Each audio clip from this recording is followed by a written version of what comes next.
आज का हमारा लेसन नंबर 3 है जो कि है मेन पर्सपेक्टिव्स, जो कि पिछले लेक्चर में जो हमने सारा कुछ पढ़ा था वही इस चैप्टर में अगेन है, तो हम छोड़ के नेक्स्ट करेंगे। यहाँ पे एक डेफिनेशन है कि पर्सनैलिटी जो है वो is a commonly use term with no universally accepted definition, लेकिन ये रेफ़र करती है to the pattern of psychological और बिहेवियर जो कैरेक्टरिस्टिक्स होते हैं वो डिस्टिंग्विश करते हैं, मतलब डिफरेंट होते हैं ईच पर्सन जो कि आपके इर्द गिर्द है। मतलब कि एक इंडिविजुअल की जो पर्सनैलिटी है, पैटर्न ऑफ साइकोलॉजिकल और जो बिहेवियरल कैरेक्टरिस्टिक्स है वो हमेशा डिफरेंट होता है आप दूसरे इंडिविजुअल से, मतलब डिफरेंट होता है कोई भी दूसरे इंडिविजुअल से।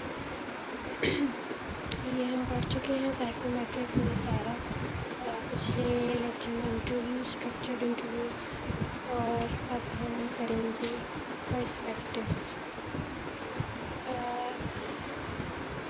पर्सपेक्टिव्स हैं साइकोलॉजी के। ये जो है हम करेंगे जो 4 पर्सपेक्टिव्स हैं, psychodynamic, dispositional, behavioural and humanistic. अब साइकोडायनेमिक अप्रोच जो थी वो फ्रेड ने जो थी वो फाउंड की थी, और उसमें ये बताया गया है कि ये अज्यूम किया जाता था कि ह्यूमन पर्सनैलिटी जो है वो कन्फ्लिक्ट से बनी हुई है। ठीक है, कन्फ्लिक्ट जो कि बेसिक नीड्स और डिमांड जो सोसाइटी के दरमियान होते हैं, ये फ्रेड का जो है वो पर्सपेक्टिव था। तो जो मोस्ट ऑफ द कन्फ्लिक्ट्स थे ना वो किस लेवल पे होते थे, अनकॉन्शियस लेवल पे होते थे, और जो हमारा हर एवरीडे बिहेवियर होता था उस चीज़ को अफेक्ट किया जाता था। मतलब कि कन्फ्लिक्ट जो था वो बेसिक नीड जो सोसाइटी की डिमांड्स थी उसके दरमियान जो है फॉर्म बनते थे। अब फ्रेड ने जो था 3 कंपोनेंट्स दिए थे, ये भी हम हमेशा शुरू से पढ़ते आ रहे हैं, जो कि है इड, ईगो और सुपर ईगो। और उसने एम्फेसिस किया था सबसे ज़्यादा ईगो डिफेंस मैकेनिज्म पे, ठीक है, जो कि कन्फ्लिक्ट्स को अनकॉन्शियस लेवल पे जो है वो रखता था। उसने जो है साइकोसेक्शन स्टेजेस के बारे में बात की थी, जैसे कि oral, anal, phallic, latency and genital stage. ये भी हम लोग डीपली पढ़ चुके हैं, मेरे ख्याल से आगे भी आएगा। और जो दूसरे डायनामिक थ्योरिस्ट है वो जो फ्रेड से हट के जो है वो है यूंग है, एडलर है, कैरल हॉर्नी है। इसका जो है ये भी हम आगे चैप्टर्स में पढ़ेंगे। अब जो नेक्स्ट अप्रोच है वो है डिस्पोजिशनल अप्रोच। अब इस अप्रोच में ये अज्यूम किया जाता है कि जो पर्सनैलिटी है वो किससे बनी हुई है, वो एक बनी हुई है set of stable internal characteristics, जो कि हमारी अंदरूनी कैरेक्टरिस्टिक्स हैं। एक इंसान की जो इंटरनल कैरेक्टरिस्टिक्स हैं उससे बनी हुई है, जो कि हमें गाइड करता है कि कैसे हमें बिहेव करना सोसाइटी में।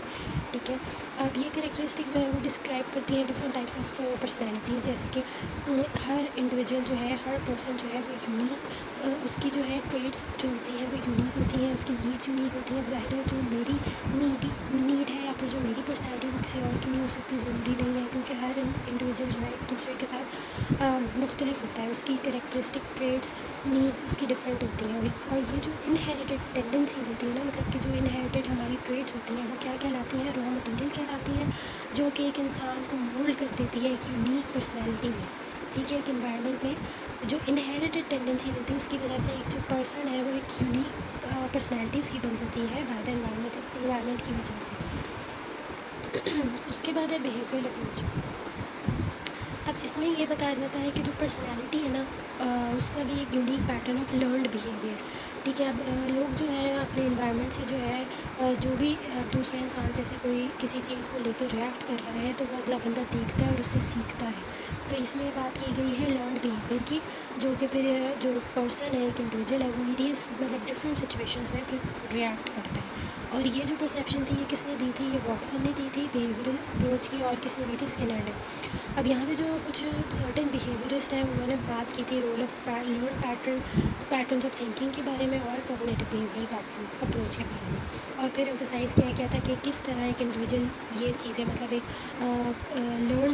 लर्न कोई चीज़ लर्न करके किस तरह वो वेरियस सिचुएशन डिफरेंट सिचुएशंस में उसको जो है उसका आउटकम देता है, किस तरह वो इंटरैक्ट करता है। मतलब कि कोई भी आप चीज़ देख रहे हो, किसी इंसान को देख रहे हो, वो उससे में बात कर रहा है, या कोई भी फॉर एग्जांपल कोई भी एग्जांपल आप लो, और जैसे कि बच्चे होते हैं, हम जैसे अगर उनको मार रहे हैं तो वो आगे से हमें पलट के मारते हैं, तो जो एक बंदा कर रहा है वो जो है दूसरा सीख रहा है और फिर उसी को जो है वेरियस सिचुएशंस में कर रहा है। उसके बाद है ह्यूमनिस्टिक अप्रोच।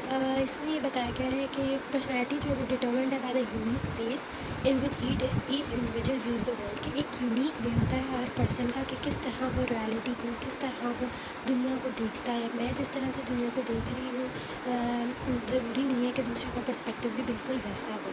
तो ये परसेप्शन जो है इंसान की जो है वो एक personal vision of reality form करता है। मतलब कि हर किसी का जो है दुनिया को देखने का तरीका जो है, परसेप्शन जो है वो बिल्कुल मुख्तलिफ होती है। तो एक इंसान जो देख रहा है वो उसका क्या हो गया, पर्सनल विजन हो गया रियलिटी का, और फिर वही चीज़ उसको गाइड करती है कि किस तरह उसने जो है इन्वायरमेंट में अपनी सिचुएशन, मतलब जो भी आसपास हो रहा है उसको, उसमें किस तरह उसने रहना है। ठीक है, और ये जो अप्रोच है ये किसने रिप्रेजेंट की थी, ये की थी कार्ल रॉजर ने और मैस्लो ने, ह्यूमनिस्टिक अप्रोच।